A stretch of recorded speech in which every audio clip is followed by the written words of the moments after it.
Assalamualaikum warahmatullahi wabarakatuh. Perkenalkan, nama saya Ali Rizky Pratama dari kelas 11 IPA 3. Pada video kali ini insya Allah saya akan membahas tentang titrasi asam basa. Dan di video kali ini pula ada beberapa pembahasan. Yang pertama adalah istilah-istilah dalam titrasi asam basa. Yang kedua adalah pengertian titrasi asam basa. Yang ketiga adalah jenis-jenis reaksi titrasi asam basa beserta grafiknya pula. Yang keempat itu adalah rumus-rumusnya dan cara penghitungannya. Enggak. Ya, baik. Kita akan masuk ke poin yang pertama, yaitu istilah-istilah dalam titrasi. Yang pertama ada titran. Titran ini merupakan larutan yang sudah diketahui volume dan juga konsentrasinya, di mana nanti titran ini akan ditaruh dalam buret yang nanti akan meneteskan titrat yang konsentrasinya belum diketahui. Yang kedua adalah titrat, yaitu larutan yang konsentrasinya belum diketahui. Nah, nanti akan diletakkan di dalam tabung elementer. Nah, nanti akan ditaruh di bawah buret yang berisi titran yang akan nanti dititrasi oleh titran tersebut untuk mengetahui konsentrasinya. Yang ketiga ada titik ekuivalen.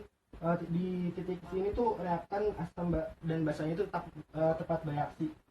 Jadi sama-sama habis, sama-sama bereaksi, sehingga yang bersisa hanyalah produknya saja.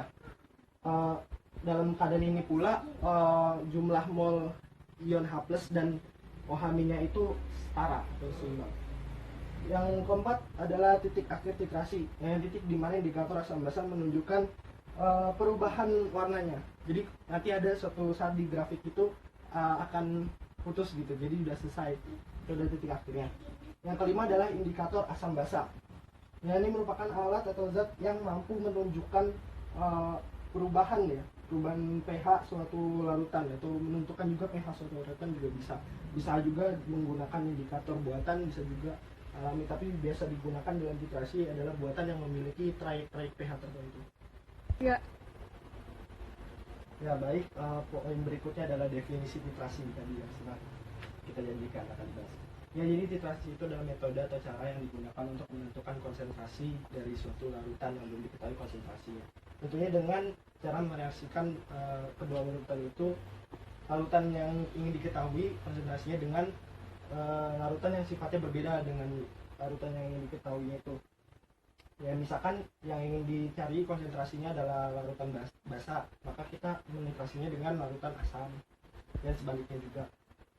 Oke, poin yang ketiga adalah jenis reaksi dan grafiknya juga nih, guys. Yang pertama itu ada titrasi asam kuat oleh basa kuat. Jadi kita bisa lihat nih dari grafiknya, kan kita tahu ya asam itu pH-nya kurang dari 7, maka dari itu dia mulainya dari bawah sini. Untuk grafik ini caranya, bagaimana cara kita bisa membuat grafik itu adalah meletakkan pH di sumbu vertikalnya. Kenapa demikian? Karena pH itu merupakan variabel terikat. Terikat oleh siapa? Variabel bebasnya, yaitu volume. Dalam hal ini adalah basa kuat. Jadi yang variabel bebas itu taruh di horizontalnya. Maka nanti seiring berjalannya penambahan volume dari basa kuat itu, maka asam kuatnya nanti pH-nya otomatis akan naik dong. Nah, nanti juga akan mencapai titik ekuivalennya, yaitu di pH sama dengan 7. Begitu seterusnya sampai penambahannya berlebih hingga hilang, dan akhirnya pH-nya bisa di atas 7. Oke, yang kedua adalah titrasi basa kuat oleh asam kuat. Beginilah grafiknya. Kan basa kuat ya, jadi kalau basa itu kan biasa pH di atas 7, maka kita mulai dari atas 7. Nanti seiring berjalannya penambahan volume asam kuat, maka dia akan berjalan ke bawah terus, hingga nanti juga menemukan titik ekuivalen sama dengan 7. Dan begitu pula nanti setelah penambahannya terus-terusan hingga berlebih, dan sehingga akhirnya pH-nya nanti akan di bawah 7, makanya grafiknya gini turun. Nah, yang ketiga adalah titrasi asam lemah oleh basa kuat. Nah, ini juga kita tahu nih asam lemah ya. Jadi kalau asam itu mulai dari bawah 7 pH-nya oleh basa kuat, dinaik terus nih. Nah, sampai titik ekuivalen, dan akhirnya juga sampai tadi titik akhir titrasi. Cuman begini, kalau misalkan titik ekuivalennya asam lemah oleh basa kuat itu nanti sekitaran 7, tapi dia lebih di atas 7-nya gitu. Ya mungkin emang nggak terlalu jauh dari 7 juga. Dan di sini juga ada 3 keadaan, yaitu keadaan buffer, yaitu hidrolisis, yaitu titik ekuivalennya sama keadaan nanti penambahannya berlebih oleh basa kuatnya itu sendiri. Jadi asam lemaknya ini nanti habis. Oke, yang keempat adalah titrasi basa lemak oleh asam kuat, dimana kita mulai nih dari pH-nya basa itu di atas 7, dari atas ini seiring berjalannya penambahan volume dari asam kuat, maka pH-nya akan semakin turun dan menemukan juga titik ekuivalennya, yaitu sekitar di bawah 7. Mungkin juga tidak akan lebih jauh dari 7. Apabila penambahannya sudah berlebih, maka pH-nya akan terus turun sehingga benar-benar di bawah 7. Sama ini juga seperti yang asam lemak oleh basa kuat, di sini juga memiliki 3 keadaan, yaitu buffer, hidrolisis atau di titik ekuivalennya, dan juga nanti penambahannya secara berlebih sehingga menghasilkan asam kuatnya dan garamnya dan airnya, dan basa lemaknya habis. Ya baik, poin yang terakhir nih, itu perhitungan titrasi nanti beserta rumusnya juga sekalian. Baik, kita lihat di sini ada contoh soal juga. Larutan HCl dengan volume 50 ml dititrasi oleh larutan NaOH 0,25 molar dengan volume 100 ml. Yang ditanya adalah berapa konsentrasi dari HCl-nya. Di sini kita bisa menggunakan rumus M1 dikali V1 dikali nanti banyaknya ion H+, misalkan ini basa ya, terus sama dengan M2 dikali V2 dikali banyaknya ion OH. Mohon maaf tadi perawat, ini asam, ini basa. Oke, kan di sini yang dicari adalah konsentrasi HCl. HCl itu kan asam ya. Jadi misalkan kita yang satu-satu ini adalah asam. Jadi kita harus ubah dulu nih supaya yang dicari adalah konsentrasinya aja. Itu M1 sama dengan M2 dikali V2 dikali N dari penghasil dibagi V1 dikali N dari H+. Oke, untuk M2 nya adalah polaritasnya dari basa, yaitu NaOH. Di sini bisa kita lihat 0,25 molar, 0,25, volumenya 100. Oh ya nih, sebenarnya nggak perlu diubah atau dikonversikan juga ke liter, karena nanti juga kan mili sama mili itu dicoret di pembagian sini. Lalu untuk NOH-nya adalah bisa kita cari dilihat dari valensinya NaOH, itu 1. Nanti bagi volume dari HCl-nya, di sini ada 50 ml. Masukin 50 dikali sama kita bisa lihat juga valensi dari HCl 1. Kali bisa kita coret apa? Nanti molaritas dari HCl-nya ini didapat 0,5 molar.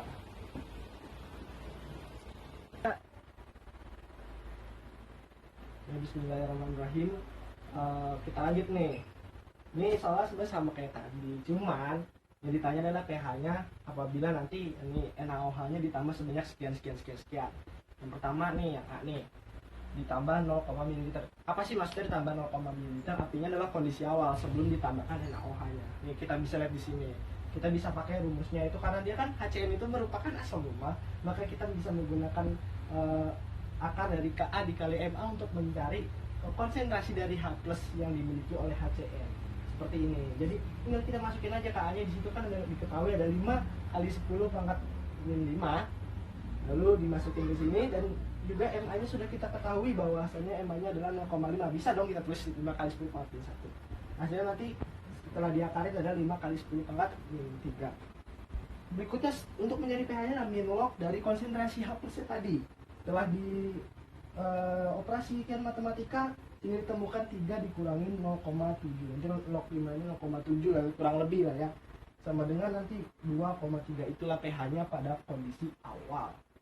Berikutnya adalah kondisi buffer. Di sini sih kita bisa lihat ya, nanti ada 2 di sini. Karena nanti tepat biasanya pas 100 kan, kita tahu tadi soalnya kan tadi pas sebelumnya itu NaOH-nya 100, temukannya sama-sama tempat reaksi. Oke. Untuk yang pertama yang B ini ya 10 ml. Jadi NaOH-nya ditambah 10 liter. Maka kita dapat cari nih molnya dikali 10. Ini dalam milimol ya. Maka dikalikan jadi 2,5. Lalu pas bereaksi kan semuanya sama-sama koefisiennya 1:1:1. Maka yang bereaksi juga 2,5, 2,5, 2,5 dan 2,5. Dikurangin dong. Nah, ini setelah bereaksi kan berkurang nih. Jadi 22,5 yang ini habis. Jadi muncul nih baru nih 2,5, 2,5. Nah, kita bisa lihat di sini kondisi akhir adalah ada si asam lemah dengan garamnya. Nah, garamnya siapa ya? NaCN. Maka dari itu kita bisa mencari konsentrasi H plusnya dengan cara pakai yang rumus Buffer nih. Ka dikali mol asam dibagi mol garam. K-nya tadi udah diketahui itu di atas nih, tinggal masukin. Mol asamnya berapa nih? 22,5. Nah, mol garamnya berapa? 2,5. Tinggal dicoret dan dibagi, ya kan dapat 9. Ya kan? Nanti kalau misalnya nggak punya bisa lah hitung kalkulator sendiri. Nah, setelah itu kan dikali sama 5, jadi 45 ya kan, min log 45 dikali 10 pangkat min 5. Ini untuk nyari pH-nya, min log dari apa sih yang tadi kita dapat. Maaf ini biar lebih jelas lagi, 45 kali 10 pangkat 5. Nah, biar tahu nih dari mana nih ya, dari sini. Oke, setelah kita operasikan, ya 5-nya turunkan ya, 5 dikurangin log 45 nih. Saya udah siapkan di sini jadi 1,65. Nah, berapa tuh dikurangin? Jadi 3,35. Nah, kurang lebih seperti itu. Ini pH-nya. pH saat penambahan 10 ml. Nah, terus berikutnya 50 liter nih. Nah, otomatis dihapus dulu nih yang operasi-operasi tadi. Dulu, terus ini semua ya, Mak. Pakai tangan. Biar agak cepetan sedikit. Oke, kita hapus dulu. Nah, maka di sini kita tambahkan 50 ml. Tetap sama ya, karena ini kan nggak berubah. Nah, ini 0,25 dikali 50. Ya, seperempat dibagi 50. Dapat berapa tuh? Seperempat bagi 50. Jadi kita hitung, oke, biar cepat ya. 12,5. Maka didapat di sini ada 12,5. Karena koefisiennya 1:1 semua kayak tadi, makanya juga jadi 12,5. Dia kan reaksi pembatas ya, NaOH-nya. Hasilnya juga 12,5. Ini habis kan. Nah, ini juga hasilnya 12,5. Untuk mencari H+ yang dikonsentrasi H+ pada buffer, sama konsentrasi Ka dikali mol asam per mol garam.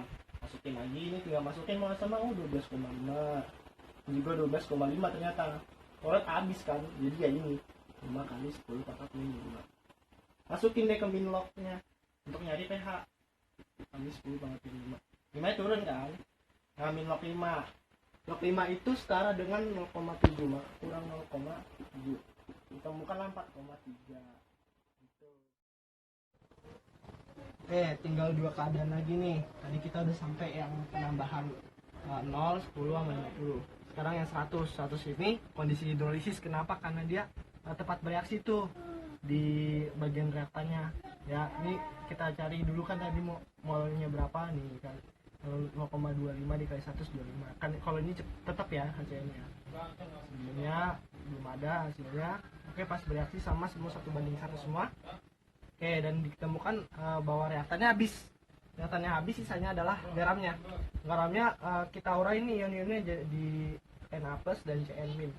Nah, di sini yang bisa terhidrolisis adalah Cn-nya. Yaitu jadi HCN plus OH-nya. Nah, sebelumnya kita harus cari dulu nih konsentrasi dari NaCN-nya. Itu dengan cara molnya dibagi volume. Yaitu 25 ya. NaCN dibagi 150 dari mana? Yaitu 50 tambah 100, jadi 1/6. Temukanlah hasilnya 0,16. Ya, 0,16 molar. Nah, untuk mencari OH-nya di sini, ini kenapa OH- ya? Karena tadi kan yang bisa terhidrolisis Cn-nya.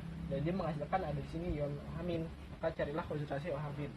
Itu dong pakai rumus akar dari Kw per Ka dikali M terhidrolisis. M terhidrolisisnya tadi nih teman-teman 0,16. Kenapa 0,16? Ya karena juga ini kan 1:1 ya, jadi TM-nya juga sama, M hidrolisis kan ini nih. Nah, 0,16. Jadi 10 pangkat min 14 dibagi 5 kali 10 pangkat min 5 KA-nya ya. Nih bisa lihat di atas nih KA-nya tadi.